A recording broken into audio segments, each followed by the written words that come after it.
เรื่องการเฮ็ดบุญศีลกินทานของพี่น้องบ้านนาไม้เมืองปากลายการเฮ็ดเทื่อนผ้าหรือว่าการเฮ็ดบุญนี่สิแตกต่างกันในแต่ละหมู่บ้านสิเฮ็ดบ่คือกันเนาะบ่คล้ายคลึงกันเด้อ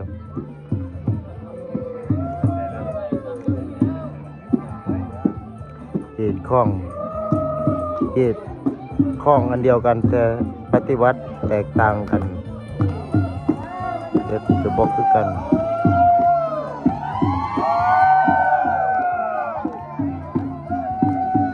นี่ก็เป็นอีกเหตุหนึ่งของหนึ่งของพี่น้องสำเนื้อเนาะว่าอะไรเป็นเหตุบ้านเหตุเมืองเพิ่น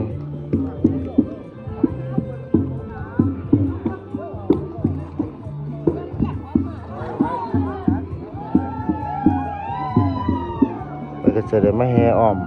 ห่อแจกหรือวัสดะ3 หอบในเมืองบ้านงานอีกเนาะสิมีอีก3-4 เฮือนเนาะ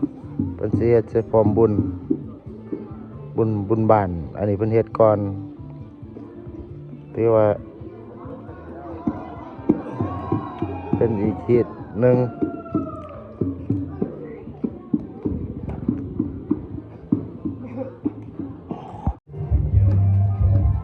เป็นหอดที่2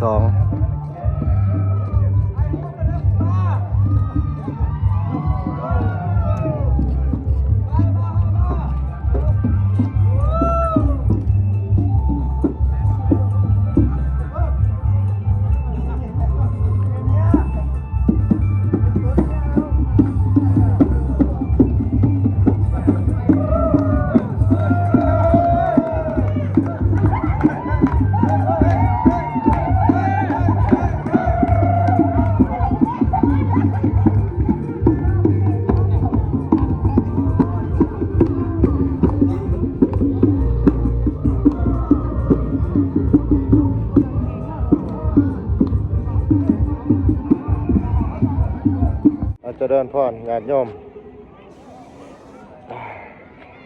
คำขึ้นนี่พิเศษแน่หน่อยหนึ่งถือโอกาสเด็กย่ำดีเนาะมาบอกข่าวเราบุญเนาะบุญบัตรหน้าไม้เมืองปากลายอย่างสยามพอดีมืออื่นมือนี้ก็เป็นมือหางหากาเขียมเนาะมืออื่นก็เป็นมือสร้องครบงั้นตัววงดนตรีเนาะมีวงดนตรีตามมันนอกเขาจะมีวงดนตรีมาครบงั้นนะไปเบิ่งภาพบรรยากาศจะมีปลาปุ่งปลาโป่งภาพบรรยากาศเด็กๆน้อยๆเนาะเป็นน้ำจิ้มลูกเด็กด้านหน่อยกับมวนเชิญโซ่แซวเนาะกับสไลเดอร์ภาพบรรยากาศงานบุญคุมเข่าอยู่ที่เมืองปากได้บ้านหน้าไม้เมืองปากได้มืออื่นก็สิเป็นมือสร้องครบงานวงดนตรีเนาะมือนี้ก็คือว่าเรียกน้ำจิ้มแน่หน่อยนึงน้องๆหนูๆกับมวลซืนกับภาพบรรยากาศ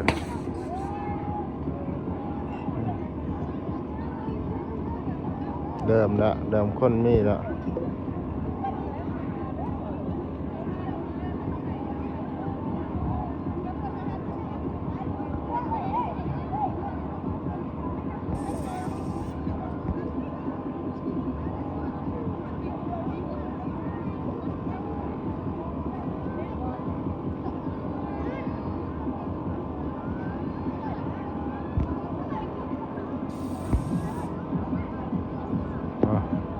มวนชื่นโฮเซล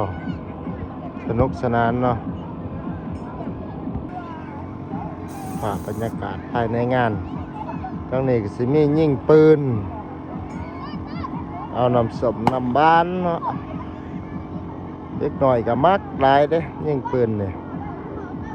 มักแท้มักปลาน้ำส้มซื้อกินก็ได้เนาะแต่ปืนนี่บ่ได้ยิงเห็นต้องยิง